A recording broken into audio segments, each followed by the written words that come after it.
एक बाबा जी कहते हैं कि जो यहाँ मरा है वो मरा नहीं है, वो मोक्ष को प्राप्त किया। मोक्ष ऐसी कोई चीज नहीं है कि कोई उठा के दे दे और कोई खींच ले, ठीक है ना।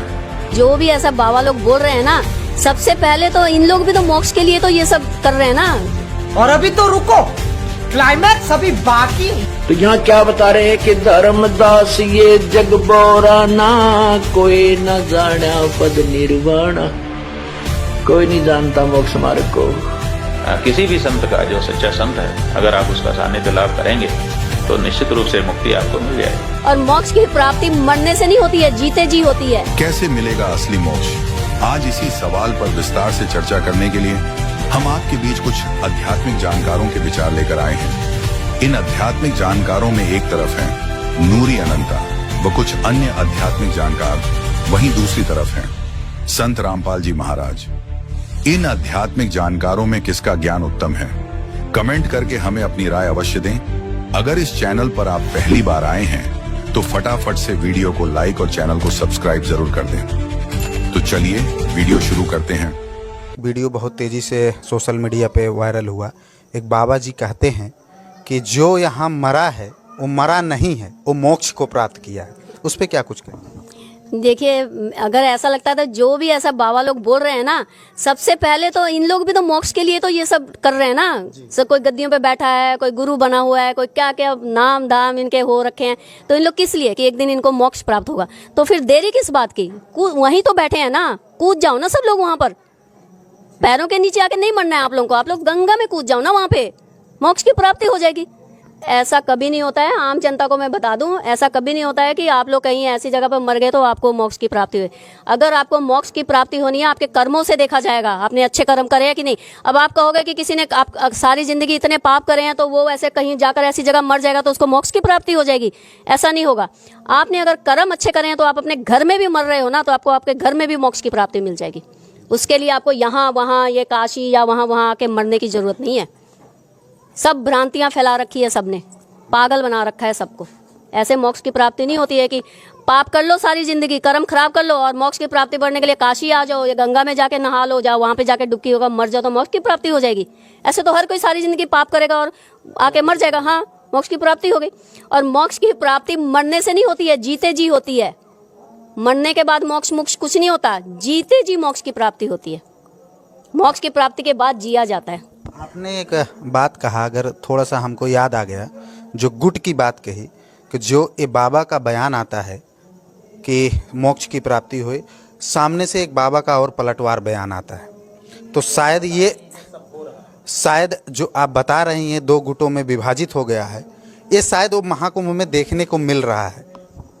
तो वही तो हम बता रहे हैं कि अब इन लोग सब लोग अपना अपना बोलेंगे ना। अब किसी की बात किसी के साथ मैच नहीं करेगी। अगर एक ही ज्ञान ही एक ही है तो इतने जनों को इतने तरह के ज्ञान बांटने की क्या जरूरत है?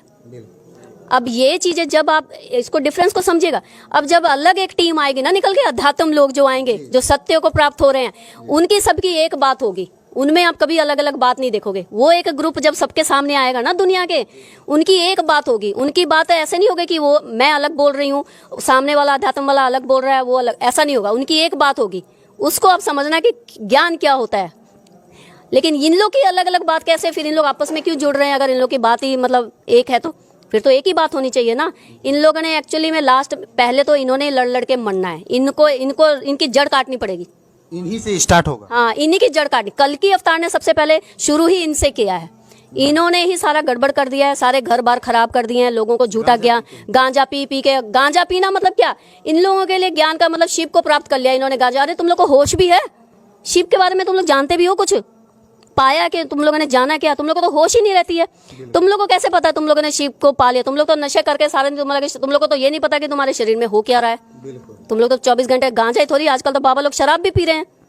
आजकल तो बड़े बड़े महागौरी बने फिरे हैं, खप्पर रखे हुए हैं, उनमें शराब डाल के दिन में 10 बार भोग लगाते हैं खुद को, बाबाओं के नाम पर, भैरव के नाम पर।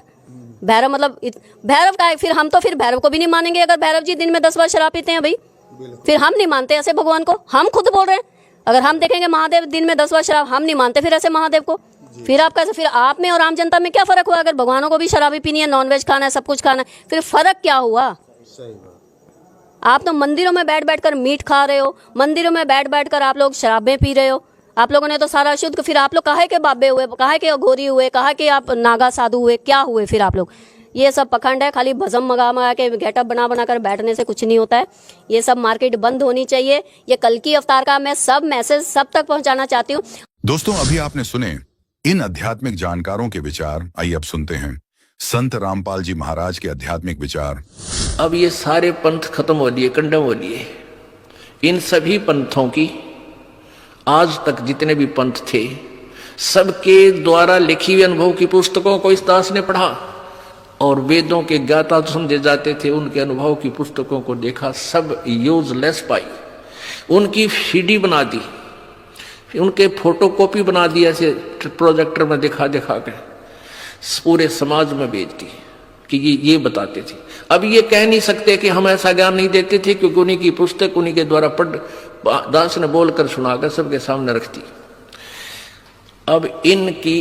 अब ये सूख जाएंगे, खत्म हो जाएंगे, खत्म हो गए ये समझो, क्योंकि बुद्धिमान समाज है, इस ज्ञान को समझकर तुरंत समझ जाता है कि उन संत के पास कोई ज्ञान नहीं है। अब ये सभी पंथ नष्ट हो जाएंगे। कैसे होंगे? धीरे धीरे, थोड़ा समय लगता है, लेकिन हो जाएंगे। जैसे पहले हम छोटे छोटे थे, वर्षा के दिनों में कहीं खेतों में, किसान के घर जन्म था इस दास का, तो खेतों में जैसे किसी ने आम खाया और फेंक दी गुठली, वो वर्षा ऋतु में फिर वो उग आते थे। वो कहीं किले के बीच में, कहीं कहीं पर ऐसे छोटे छोटे पौधे उगाते थे। हम उनको वहां से निकाल कर और एक ऐसे स्थान पर लगाते थे जो फिर खेती करते समय डिस्टर्ब ना करें और पौधे भी बन जा, पेड़ भी बने। तो हम वहां से उखाड़ते थे ना, और किसी की नीचे से मिट्टी हट जाती थी, वो जड़, उसकी जड़ें दिख जाती थी, तो यूं कहा करते, तेरा पौधा कोई ना लागे सूखेगा, तेरे पौधे की जड़ राम ने देख ली, तेरे पौधे की जड़ राम ने देख ली, सूखेगा। और वो सूख जाता था, क्योंकि वहां से पाड़ के लांदे, फिर दूसरे खेत में ले जाते, इतना वह माटी जिसके नहीं होती उतना वह पौधा ठीक नहीं, वो रहती नहीं उसके अंदर वह क्षमता, तो वहां लगाते तो वो सूख जाया करता। एक दिन, 2 दिन बाद, 2 दिन राजिकता, फिर सूख जाता था। तो अब इन सभी पंथों की जड़ राम को दिखा दी, परमात्मा को दे। इस दास ने इनकी जड़ दिखा दी समाज को कि इनके पास ये धन था, तुमने मूर्ख बना रहे थे, ना कोई भक्ति का पता, ना ज्ञान का पता, ना कोई इनके पास मंत्र सही, ये आपको काल के जाल में फंसाएंगे।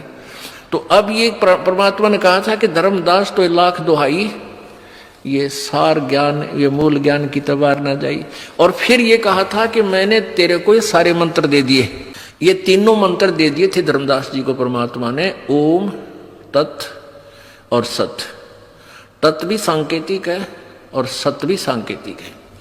अब परमात्मा ने कहा था कि ठीक है, इस ओम और तत् जो दूसरा मंत्र है, ये तो तू डिक्लेयर कर भी सकता है, लेकिन सार शब्द जो तीसरा मंत्र है, जो सत शब्द है, जो सत तीसरा नाम है, उसके विषय में तू जिक्र मत करिए, किसी को मत बताना। धर्मदास तो लाख दुहाई, ये सार शब्द की तबार न जाई, सार शब्द बार जो पढ़ी, बिचली पीढ़ी हंस नहीं तरी।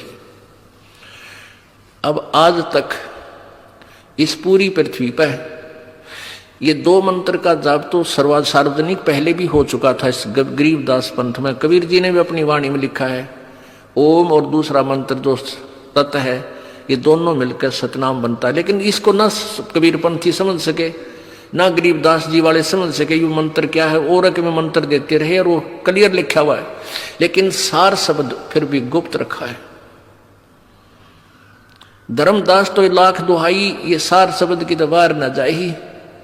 इस सार शब्द के बारे में केवल इस दास को अधिकार है आपको देने का, इससे पहले किसी को अधिकार नहीं था। और अब ये सारे आपको सब मंत्र मिलेंगे, आपका मोक्ष होगा। आपका सबसे बड़ा सौभाग्य है कि आपका जन्म इस कलयुग में हो गया, उस चरण में आज बैन उठ गया इस काल का, आप सभी पार हो गए। चाहे कोई मजदूर है, चाहे कोई सेठ है, चाहे राष्ट्रपति है, यदि वो सतभक्ति और समर्पण भाव से करेगा तो सभी की जहाज में बैठकर सतलोक जाएंगे। ये ऐसा मंत्र है, आपको दिया जाएगा, ऐसा ज्ञान है। सबसे पहले आपको विकार रहित किया जाएगा, सब बुराई छुटाई जाती है। बीड़ी, शराब, मांस, तम्बाकू, चोरी, चप्पा, ये रिश्वत वगैरह ये सारी त्यागनी पड़ेंगी। फिर देखना तुम्हारे घर में बरकत, कितना आपको सुख देगा भगवान, आप सोच भी नहीं सकते। और आप ये सोचा करोगे सचमुच परमात्मा सुना करते ऐसा सुख देता है, आपके घरों में डेली होया करेंगे। जैसे कल आपने देखा, कल आपने सुना उस गरीब परिवार की कहानी कि मेरा छोटे से का बाप मर गया था और पिताजी की मृत्यु हुई, तो लोन ले रखा था बैंक से, वो लोन भर नहीं सका, हमारी बहुत खस्ता हालत थी। और माता अकेली रहेगी, कुमार नाली मजदूरी करे, और लोन आ गया कई हजार रुपये रोजाना, महीने 2 महीने में बैंक से वो लेटर आ जाए तुम्हारा इतना लोन है भर दो।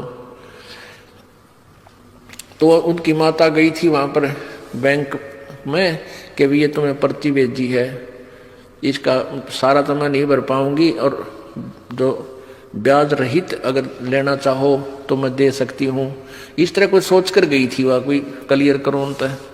तो कलर कहने लगा तुम्हारा बैंक में कोई लोन शेष नहीं है, तुमने सारा भर रखा है।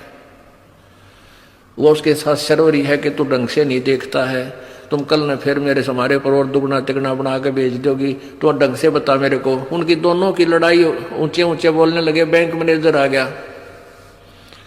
कहने लगा बहन क्या झगड़ा है तुम्हारा? बोला जी मेरा हमारे यहाँ चिट्ठी भेज रखी तुमने हैं, और ये हमारे ऊपर लोन है, यू नो का लोन तुम्हारे पास है नहीं, तुम फिर इसका दुगना बना के भेजोगे, हम थोड़ा थोड़ा देना शुरू करें जैसा हमारी गुंजाइश है, कुछ करें इसका तो बताओ, मुझे क्लियर बताओ। बैंक मैनेजर ने बोला जा बहन जी मैं देखूंगा, मैं खुद चेक करूंगा। उसने खुद चेक किया, कंप्यूटर में देखा, कंप्यूटर में देखा तो कहने लगा तुम्हारा सारा लोन क्लियर है। वह फिर शर होगी, न बोली तुम मत बकाओ मेरे को, ये तुमने चिट्ठी भेज रखी। वह चिट्ठी उसने दी पाड़ और लिख कर दे दिया कि तुम्हारा कोई लोन नहीं है, समोर मार दी। बोलो सतगुरुदेव की। अब परमात्मा ने कैसी रजा करी, उनके अकाउंट तो लोन ने खत्म कर दिया, उनके अकाउंट में नहीं, नहीं तो वो उनका ऊपर पड़ाओ कलर का बेचारा गए, मान लिया वो लिख के भी दे देते थे, तो उनके उस खाचा में सारा खत्म कर दिया। और परमात्मा ने के लागे देरी, वो घर भर दे परमात्मा आपका पैसे से, ये सत्कर मान लेना। ऐसे भक्त हमारे को बताते हैं जी मेरे एक बार 5,000 रुपये बढ़ गए, इतने पैसे धरे थे 3 बार गिन के गरीब आदमी, और 5,000 रुपये बड़े पाए। तो पुण्यात्मा विश्वास रखना मालिक पे, 2 नंबर के धंधे करके दूने पाप कमाओगे और अंत में पापों की गाड़ी भर ले जाओगे। यहाँ परमात्मा आपके आने वाली आपत्तियां, जैसे आपके ऊपर कोई पाप कर्म के कारण कोई दंड आना, उसको भी खत्म करेगा। तो इसलिए परमात्मा बताते हैं अपनी महिमा, आप बताते हैं आजा बंदे शरण राम की, फिर पाछे पछतावेगा भाई। आजा बंदे शरण राम की, फिर पाछे पछतावेगा। इसलिए परमात्मा कह रहे आ जाओ तुम अब भी मेरी शरण में। जैसे गीता जी अध्याय नंबर 18 के, गीता जी अध्याय नंबर 18 के श्लोक नंबर 62 में गीता ज्ञान दाता कहता है कि अर्जुन तू सर्वभाव से उस परमेश्वर की शरण में जा, उसकी कृपा से ही तू परम शांति और शाश्वत स्थान यानी सत्यलोक को प्राप्त होगा। परम शांति कि वहां जाकर तुझे परम शांति होगी, वहां कोई कष्ट नहीं उस सतलोक में। वो कैसा है वो सतलोक? भाई शंखों लहर मेहर की उपजे कहर नहीं जा कोई, दास गरीब अचल अविनाशी सुख का सागर सोई। उस सतलोक के अंदर कोई दुख नहीं, किसी प्रकार का कोई कष्ट नहीं, बुढ़ापा नहीं। इस जीव के लिए सबसे बड़ा दुश्मन है बुढ़ापा। मृत्यु भी देखी जा, चल हो जाए तब एक दिन कट जा टंटा। ये बुढ़ापा है ना, ये रुआ ले से इस प्राणी को। और इस कलयुग में तो और ज्यादा ना बालक अच्छे रह रहे, ना कोई ऐसी पुत्र वधुओं को ज्ञान रहा, बेटियों को जो थोड़ी बहुत दया धर्म भी वो खत्म होती जा रही है। तो इस प्रकार ये बुढ़ापा, इस समय का बुढ़ापा सबसे बड़ा कहर होगा आपके लिए। पहले तो लाज शर्म करा करते, कोई पड़ोसी कह देता, रिश्तेदार ते भी नो डरा करते, भी कुछ आकर टोक देगा, बूढ़े की सेवा ना करते। ये तेनों कह तू ले जा, तेने घना अच्छा लग गया तो कर ले सेवा इसकी। तो इतने निर्लज हो गए हम। तो अब हमने भगवान की घनी जरूरत है, और सही भक्ति करेंगे तो बुढ़ापा आपका ऐसा कट जाएगा ना, बेरा बिना पटन दे भगवान। सौ तो दर्दा तो दूर करेगा, कोई आपत्ति आओगी हल्की सी करके टाल देगा आपको। आखिरी सांस तक आपका हाथ पैर चलते रहेंगे, आपको स्वस्थ रखेगा।